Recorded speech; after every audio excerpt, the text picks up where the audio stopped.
os seus apontamentos, hein, Gleger?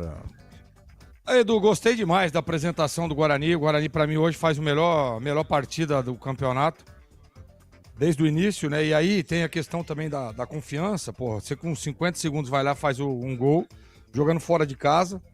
E o gol da forma que foi, né? Então, assim, traz uma confiança, mas o Guarani foi mais objetivo. Foi mais organizado. Mostrou realmente aquilo tudo que nós estávamos pedindo, que o torcedor ficava exigindo. Que era o quê?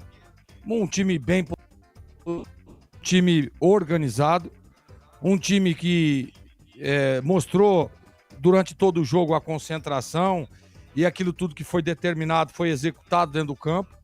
Porque, mas o Kaique França fez algumas defesas no segundo tempo. Isso era óbvio, né? O time da casa precisava sair, precisava chegar. E aí demonstra ainda mais a competência do seu goleiro, da sua primeira linha. Eu gostei da participação dos dois zagueiros, do Maurício, do Jonathan. Gostei dos laterais, na parte defensiva, cumpriram rigorosamente o que tem que ser feito. Fechamento de linha, diagonal, né? E a todo momento bem posicionados. E no meio de campo, o Natan, para mim, traz um toque refinado. O Breno fez uma pergunta aí, né? Que se o Natan ou é o Kelvin, para mim o Natan é um dos melhores jogadores tecnicamente do elenco do Guarani. Eu digo isso desde lá do Campeonato Paulista.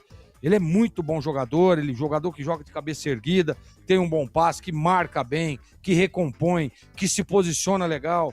Então esse é o Natan Melo, né, que acabou se machucando, ficou fora e agora volta a sua titularidade. E para mim, Edu, vai ter quebra-cabeça aí pro seu Hélio quando voltar o William Farias, hein?